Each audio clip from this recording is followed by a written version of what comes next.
So verse 22 has no purport. I'll just say it myself, and then verse 23 we'll chant the Sanskrit responsively.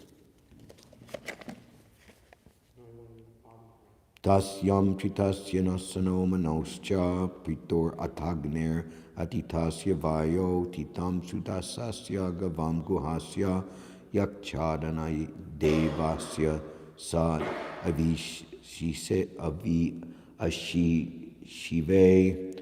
On the bank of the river Saraswati there were 11 places of pilgrimage, namely Trita, Ushan, 3 Manu, 4 Pritu, 5 Agni, 6 Asita, 7 Vayu, 8 Sudasa, 9 Go, 10 Guha, and 11 Shraddhadev.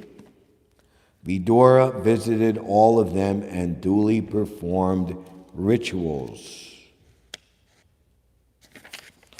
Verse 23, word for word.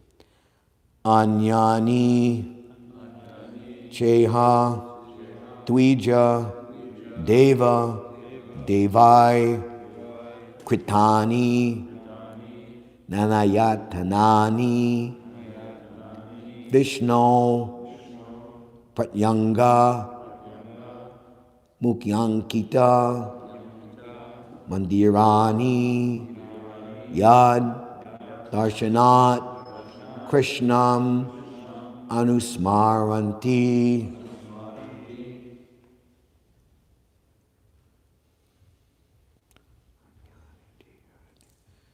Anyani Cheha Dvija Deva Devai Kritani Nanyantant Nani Kritani Nanyata Nani Vishnu Pratyanga Mukyang Kita Mandirani Yad Darshanat Krishnam Anusmaranti. Could you guys come more in the middle? Because, I have to do like this to see you. Come closer, come on that side. What? Anyani Cheha Dvija Deva Devai Kritani Nanyantananani Vishnu Pratyanga Mukyat Yankita Mandirani Yad Darshanat Krishnam Anusmaranti. Anyani Cheha Dvija Deva Devai Kritani Nanyantananani Vishnu Pratyanga Mukyankita Mandirani Yad Darshanat Krishnam Anusmaranti.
Anyani Cheha Dvija Deva Devai Anyani Cheha Dvija Deva Devai Kritani Nanayatanani Vishnu Kritani प्रत्यान्यभ्यांकितमन्दिराणि यद्दर्शनात् कृष्णमनुस्मरन्ति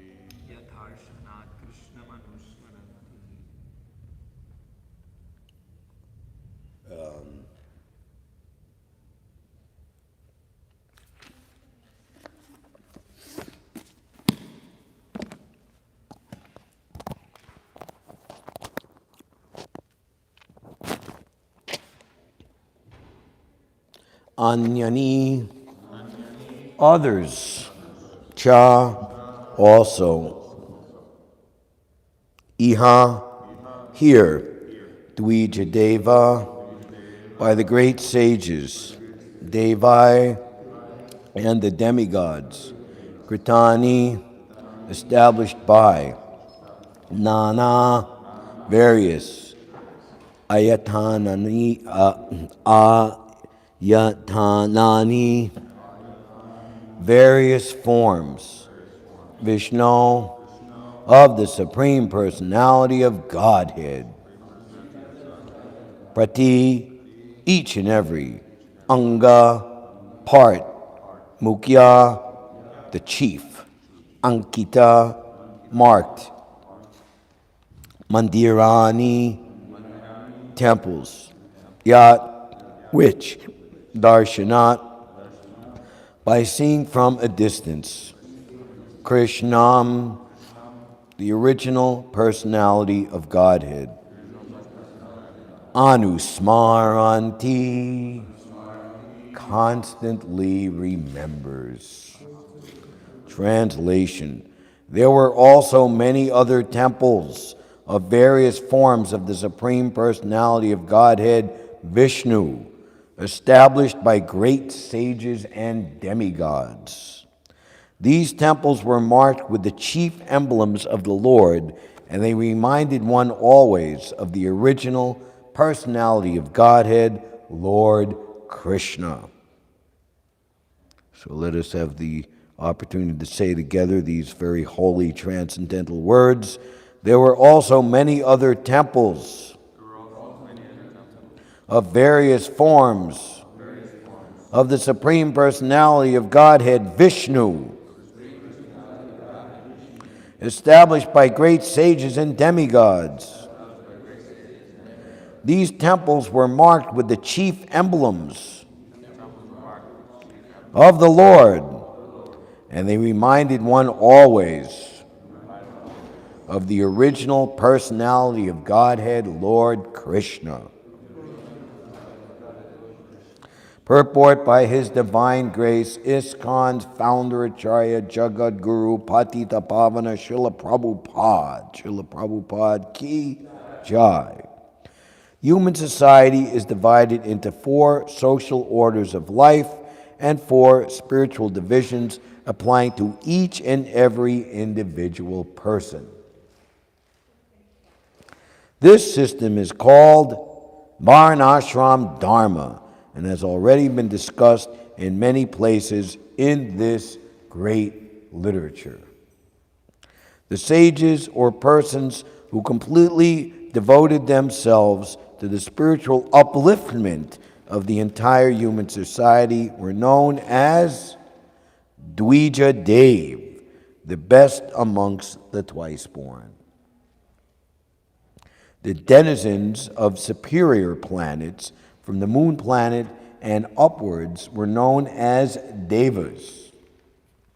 Both the Dvija Devs and the Devas always established temples of Lord Vishnu in his various forms, such as Govinda, Madhusudana, Nrsimha, Madhava, Keshava, Narayan, Padmanabh, Parthasarthi, and many others.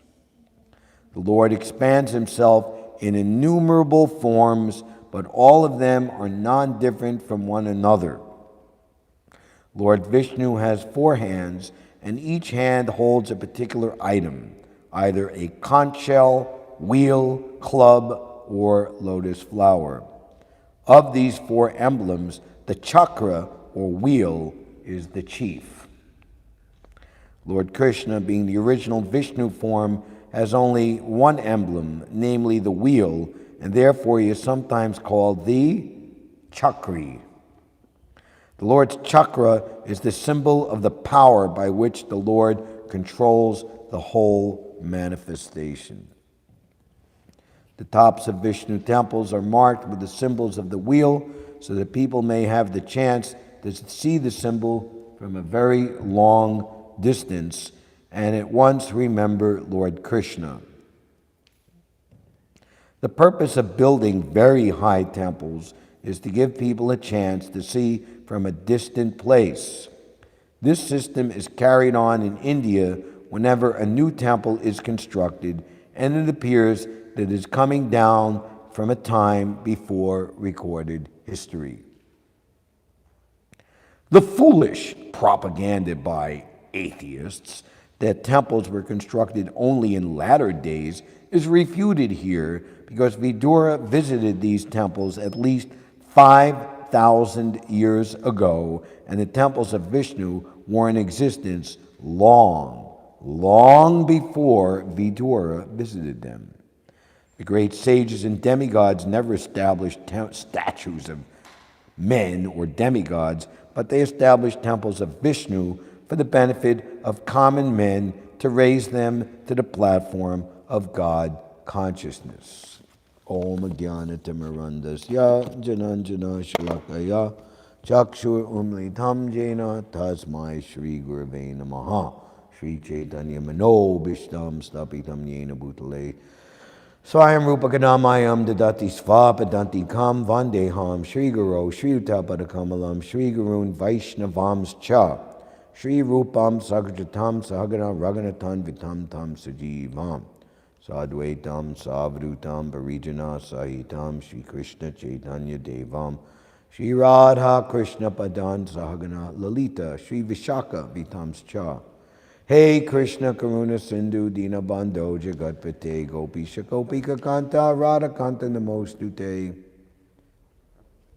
Jayatam Surito Pangor Mama Mandamater Gati Matsarvasva Padambojo Radha Madana Mohano Debyad Bindaranya Kalpajumada Srimad Ratnagara Sringasanasto Srimad Radha Shilagovinda Devo Prestalabi Savyamano Smarami. In a temple of jewels underneath the desire trees of Vrindavan, seated upon an effulgent, opulent throne, are the divine couple Sri Sri Radha Govinda, served by their most confidential associates. We offer our respectful obeisances unto them. Shriman Rasa Rasarambi Bamsi Bhatta Tatastita Karshan Venus Venera Gopir Gopi Natha Shriyestuna Taptakan Shanagorangi Radhe Vrindavaneshwari Vishabhanu Sute Devi Pranamami Hari Priye Manchakalpa Charubias Cha Kripasandubhye Vacha Patitanam Pavanebhyo Vaishnavebhyo Namo Namah. Jai Shri Krishna Chaitanya Prabhu Nityananda Shri Advaita Gadadhar Shri Vasadi Gora Bhakta Brinda Hare Krishna Krishna Krishna Hare Hare Hare Rama Rama Rama Hare Hare. Srila Prabhupada never wanted the 340 West 55th Street Temple sold or the deities ever moved anywhere. But he gave one exception. If you can acquire the Empire State Building, the entire building for Radha Govinda's temple, you can bring them there. I remember they had a temple on Collins Avenue in Miami Beach, Florida, and I think it was a 6- or 7-story building, and the deities were on the top floor, commanding view over the ocean. So we could give Radha Govinda the, I think it's the 86th floor of the Empire State Building, which has a walk-around viewing deck, and then the upper spire goes up to the 102nd floor. So in hearing this, especially the last part of the purport, it made me think of that, and it gave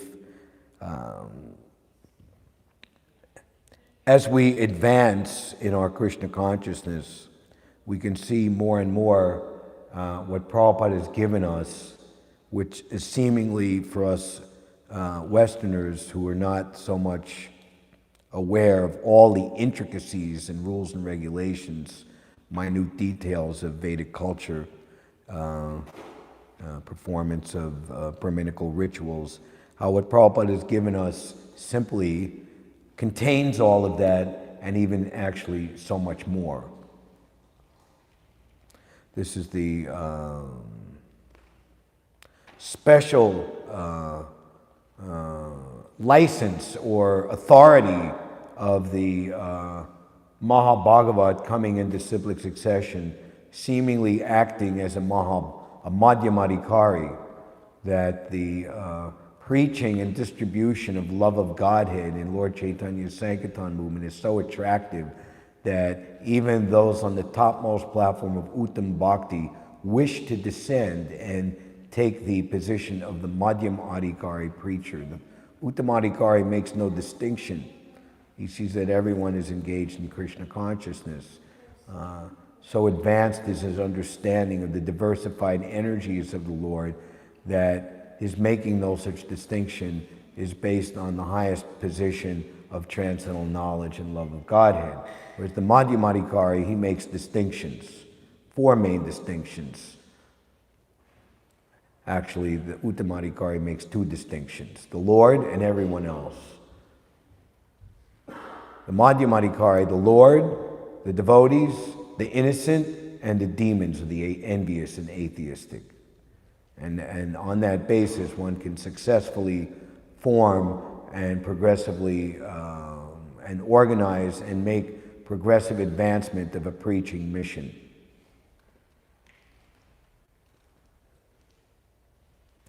So,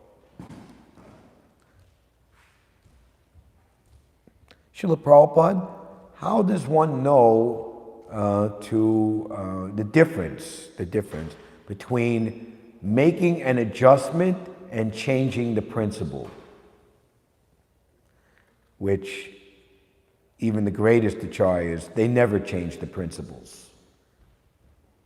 But adjustment can be there. And it is only the right, you have the mace, save us have fallen, your divine grace, of such a caliber of a pure devotee to say what is to be adjusted. Because otherwise, those not given that authority by disciplic succession or the Lord himself, when they make adjustment, it becomes mayavad and sahajiya contamination. So, what was done, now I will speak to you the very same thing that I spoke to the sun god millions of years ago. The principle of devotional service. Krishna is the Supreme Personality of Godhead. I am his eternal servant. The Supreme Lord is very great. I am very small. My duty is surrender to him, is to surrender unto him and to please him. That is an eternal principle. So anything that in the name of Yukta Vairagya challenges that or subtly hides that fact and caters to the the mental and emotional needs of the grossly illusion conditioned soul, and is thinking that he is the competitor and like the Supreme Lord, that is, and labeling that devotional service, that is the greatest offense. And any individual or group who does like that is simply, they have simply detached themselves from the actual nourishing tree or trunk that is ultimately the Supreme Lord himself, and in due course of time they will dry up, wither away, and scatter like dead leaves in a storm. The foolish propaganda by atheists that temples were constructed only in latter days is refuted here because Vidura. So the answer Prabhupada gave, how do you know the difference between making an adjustment and changing a principle? Prabhupada said. Actually, it was Shruta Kirti who asked him that question while giving Prabhupada massage. That requires some intelligence. My only wish is to have my intelligence purified by the words emanating from his lotus mouth. If we forget the service of the spiritual master, even for a moment, our intelligence will be diluted. We think that we have met your goodness by the will of providence, just that we may accept you as captain of the ship, to guide us across this dangerous ocean of Kali Yuga, which diminishes all good qualities of the human being. The foolish propaganda by atheists that temples were constructed only in latter days is refuted here because Vidura visited these temples at least 5,000 years ago, and the temples of Vishnu were in existence long, long before Vidura visited them. The great sages and demigods never established statues of men or demigods. So the Empire State Building, built in 1931, completed during the Great Depression. It was the money and the building had started so many years before in the early 1920s. But what is it a monument to? It is a monument to greed, lust, greed, sexual desire. Prabhupada even called these big skyscrapers phallic symbols. They're monuments to material desire, greed, domination over others, and just plain insanity. But because the idea, we want to build something very great and something very tall, and when the Empire State Building was built, it was prior to that. If you look at the bottom of Broadway, in between, just near Fulton Street, on the way to Wall Street. That is the Woolworth Building. That was the grandest and tallest building in the world when it was built, I believe in 1909. So we got to topple that. And even New York, the Empire State Building, from 1931, it was still the tallest building in the world, and topped only by the World Trade Center, which was 8 stories taller, 2 buildings. Christened in 1970. Prabhupada was on a morning walk, either in 1969, 1970, and Prabhupada said, in 30 years these buildings will come down, he predicted. Amazing. So, but then after that, I don't know who took the mantle after that, Dubai, I don't know, somebody could study that, but it's a race. Who's going to build the biggest building? Who's going to show that they're the greatest? So who is the greatest? The Chakri, the Lord, and his wheel of domination. Prahlad Maharaj, he says, spinning the wheel of time. It is as blades sharp as razors, and its spinning diminishes everyone's lifespan. Samsaradam and Alalida Loka. Glory to the Sankirtan movement extinguishes the wheel of the fire of conditional life, the wheel of repeated. For one coming in contact with the devotional service of the Lord, Prahlad Maharaj says, this wheel of repeated birth and death completely stops. So this wheel weapon in the hand of the Lord, for the non-devotees, it is diminishing their life. And for the devotees, they're getting the so-called old age of the devotee.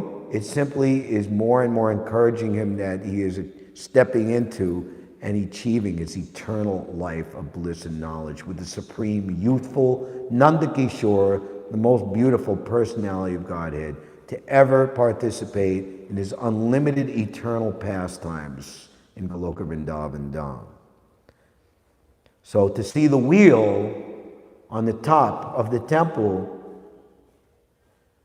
is a great source of encouragement.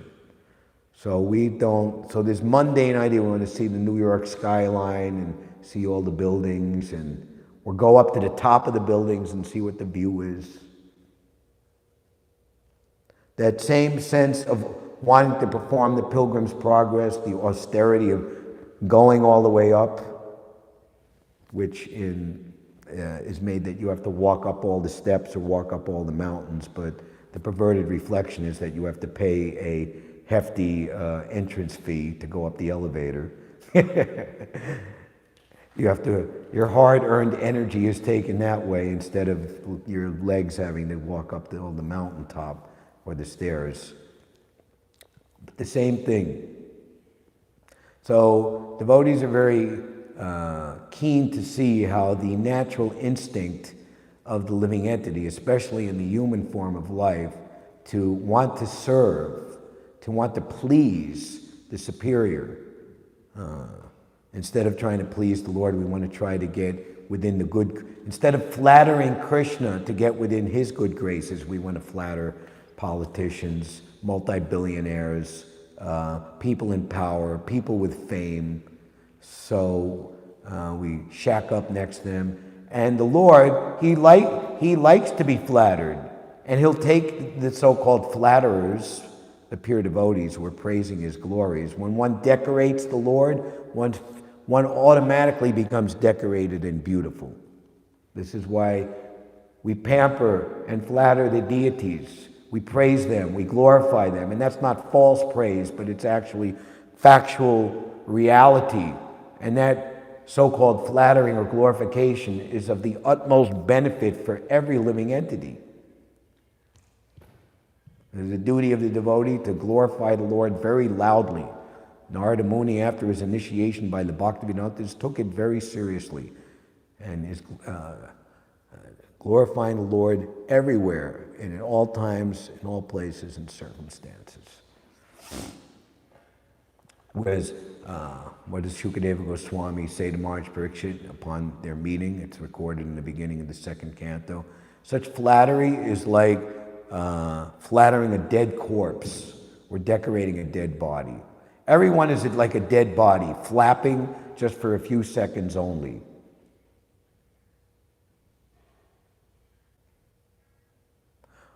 Old age is meant to like spear people to think, well, I'm not beautiful, I'm not handsome anymore. And there's a whole new generation of people being mad after that, or if you're old, you've probably seen 3 or even 4 generations of such go on. And you're looked upon as an old man, an old lady, get out of the way, and actually your presence is just obnoxious because we don't want to see your ugliness and be reminded of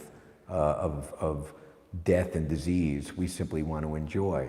So this is actually a very great impetus and an obvious wisdom point, but no, people ignore it and they'll go to a fancy plastic surgery, facelift, and spend tons of money on cosmetics and whatever to try to, alter or to delay the so-called aging process. I think in one of the purports in the 11th canto, Hirdananda Maharaj writes something like, old people, they waste their time playing checkers and what is that, shuffleboard, Said this is the greatest offense to human life. Whereas the sincere devotee, especially if they've had the blessing or opportunity to begin devotional service when they're very young, in the case of most devotees, certainly Srila Prabhupada's direct disciples, they came as teenagers or young adults in their 20s.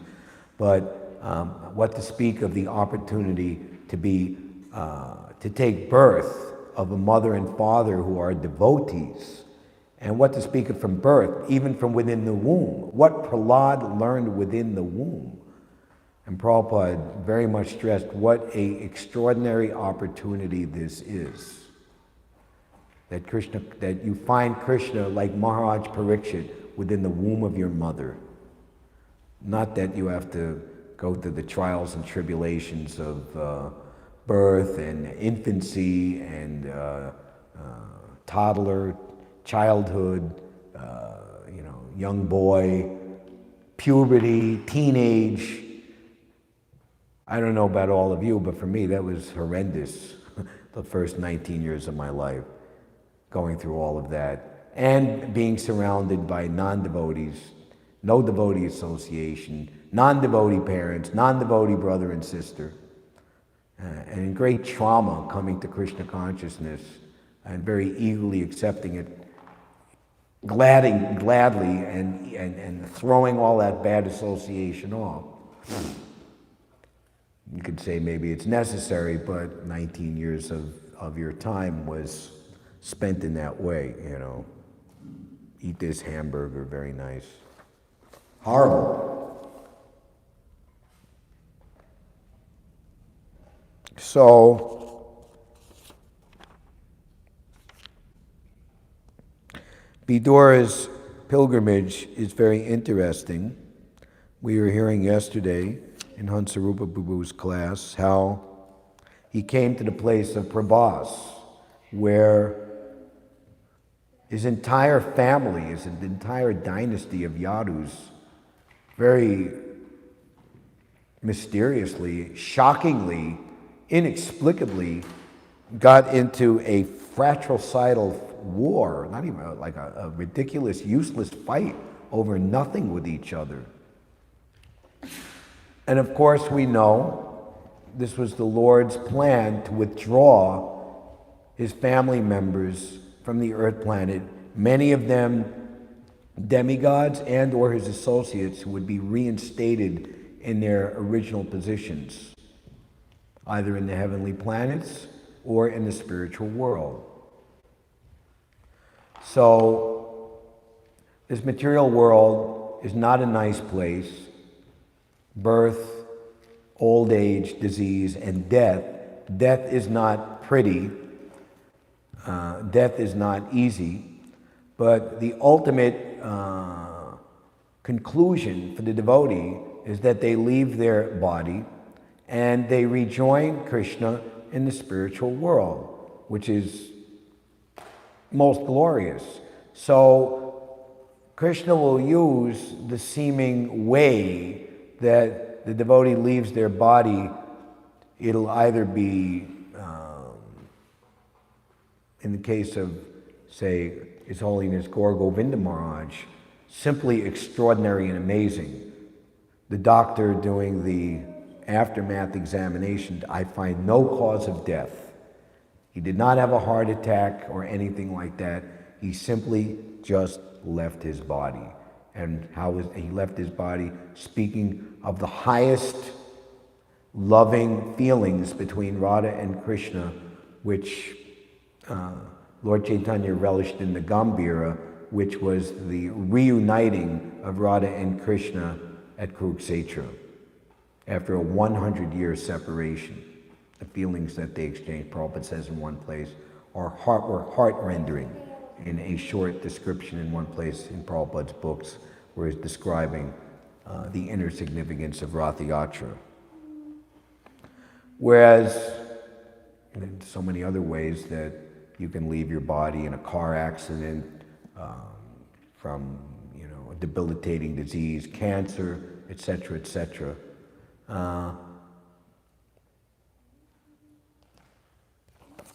So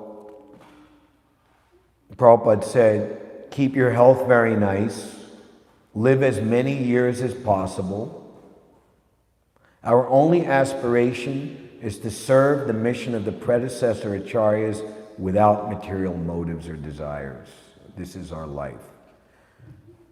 So we should be very vigilant to keep our health very nice, because this body is the property of our spiritual master and the Guru Parampara, and ultimately Lord Chaitanya, Shishi Radha and Krishna. And as Chaitanya Mahaprabhu chastised Sanatana Goswami by seemingly speaking strongly to Haridas Thakur, who Sanatana Goswami was there in Haridas Thakur's residence.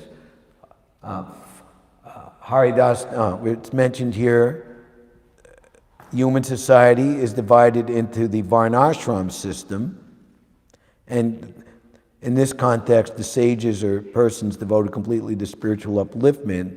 The Brahmins, they establish temples. This is such an important part of Varnashram because the temple is the focal point for all the Varnas and ashrams because it is the residential quarters of the Supreme Lord.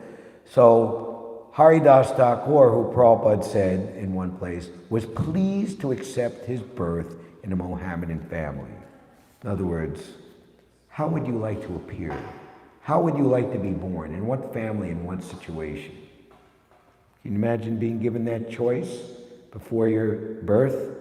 Well, I think I would like to be born as the President of the United States or the Queen of England or something, you know.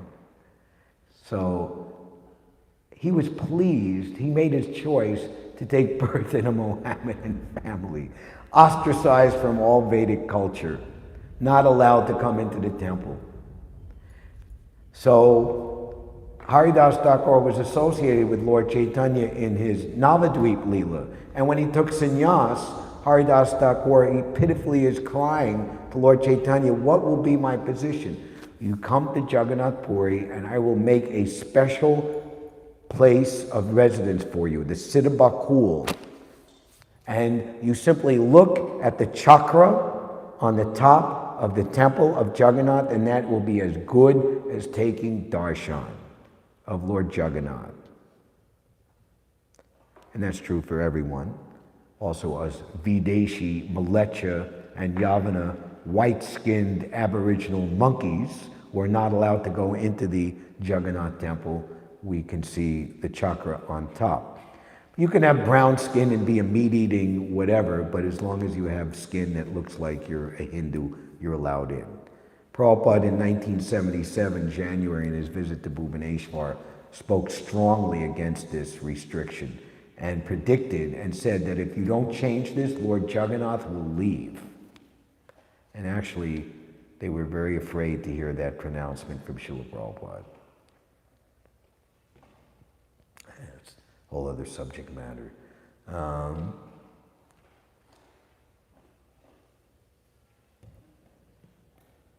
But, Prabhupada says, the Supreme Personality of Godhead, Chaitanya Mahaprabhu, who is non-different than Lord Jagannath, visited Haridas Thakur personally every single day.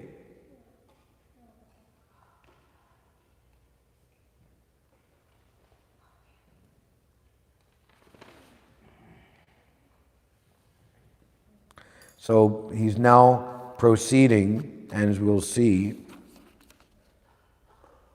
he's going on the bank of the river Saraswati. So he's going into the interior of India, and we'll see ultimately, next he will, yes, the Saraswati is connected to the bank of the Jamuna, where he will now meet, in the verses to come, Uddhava,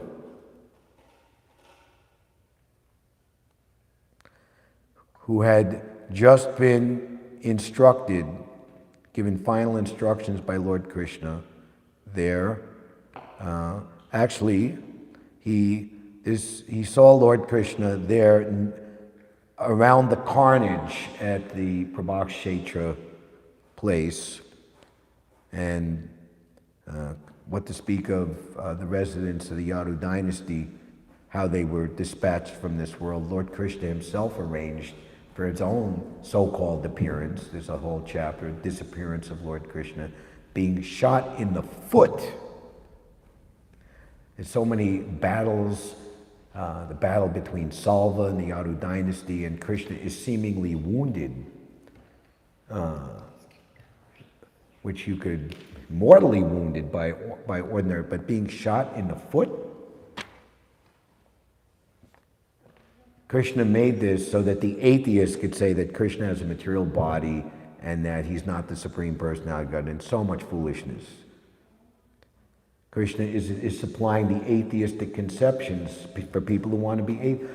You want the intelligence to forget me? I will give you intelligence, you can forget me forever. and all the logic and so-called scientific proofs that that is so. Acting from within the core of the hearts of various atheistic philosophers and scientists, each with a different view, fighting amongst each other, never coming to a right conclusion. That is me, Krishna says in the Hamsaguya prayers, chapter 4 of the 6th canto. So, the rest of the chapter is amazing questions by Vidura put to Uddhava, who is in a heightened state of transcendental feelings of separation. This is likened unto Arjuna coming back from Dwarka, having witnessed the destruction of the Yadu dynasty and the disappearance of Lord Krishna, and Maharaj Yudhishthir with Bhimasen present, questioning him in so many ways. So this is a very beautiful chapter, deeply meaning. It's described that Shukadeva Goswami narrated the chapters previously in the 2nd canto. Purusha Shukta confirmed Krishna, the cause of all causes, and asked, what should I speak of next? And the sages wanted to hear of more direct topics of Lord Krishna, so hence the narration of Shukadeva Goswami has now gone to describe the meeting of Uddhava and Vidura, and ultimately Uddhava posting Maitreya, who by good luck and good fortune also happened to be present at that last instruction from Lord Krishna. And that will make up the, ultimately, actually the entirety of the 3rd and the entire 4th canto is Maitreya narrating Srimad Bhagavatam to Vidura.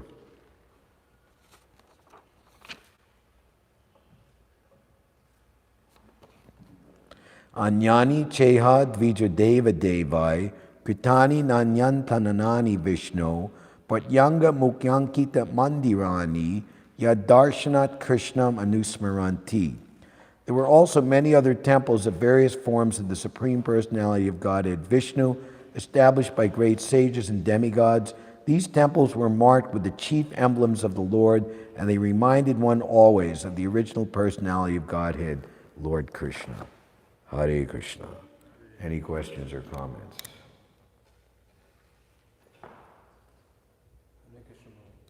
So it's in regards to the point that you mentioned Shrutakirti made, and when he asked you, Prabhupada, how do we know the difference between a principle and a detail? Yeah. Prabhupada said it takes intelligence. Mm-hmm. Well, isn't it the conditioned soul, or practically, everyone's thinking they're very intelligent.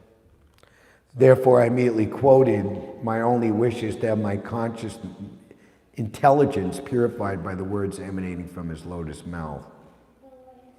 So everything has to be applied, Guru, Sadhu, and Shastra, to see, is this so-called intelligent ascertainment actually intelligent, or is it just simply duplicity, masked in the name of morality and ethics and whatever,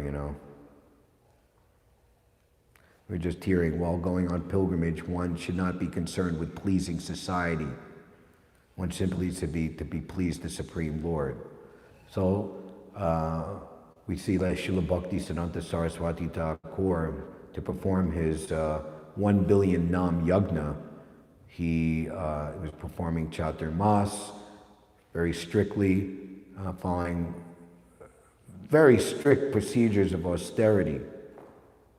But this was to empower him for his preaching mission,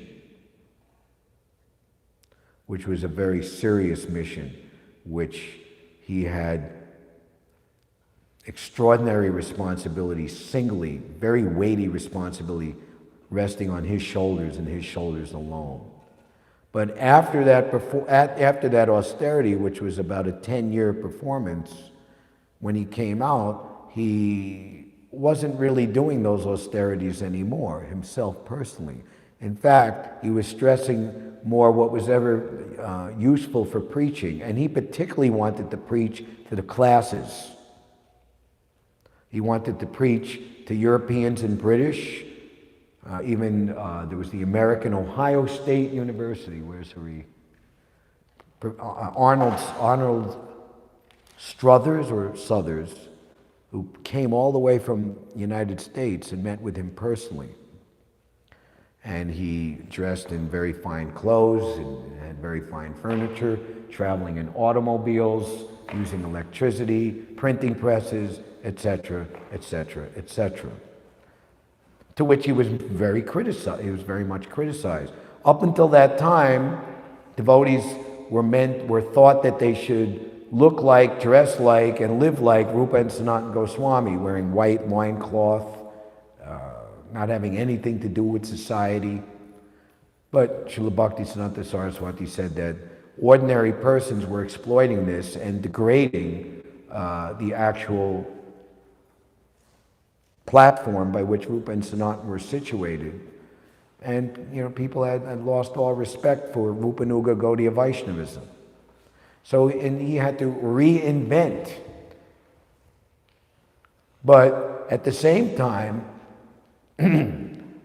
within that, he was on the strictest level of renunciation.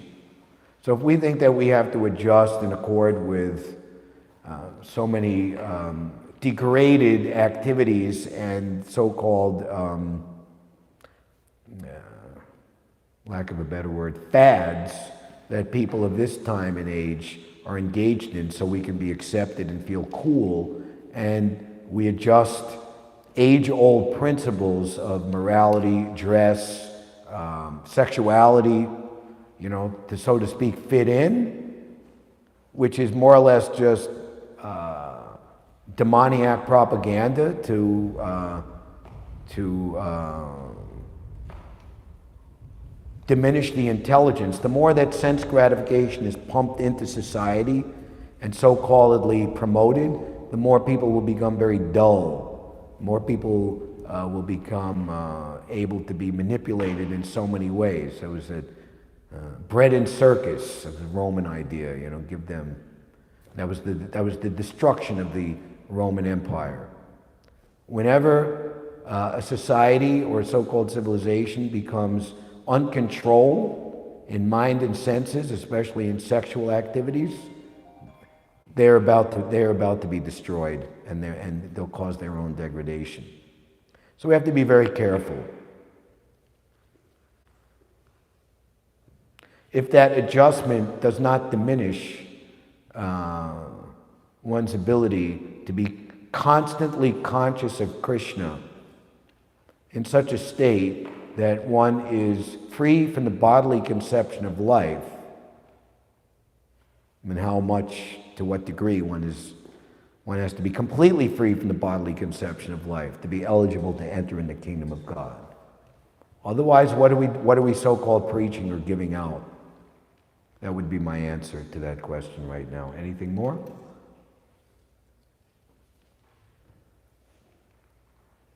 Hare Krishna. Shri Shri Radha Govinda ki jai, Srila Prabhupada ki jai, Grantaraj Srimad Bhagavatam ki jai, Nitai Gaur Premanandi Hari Bol.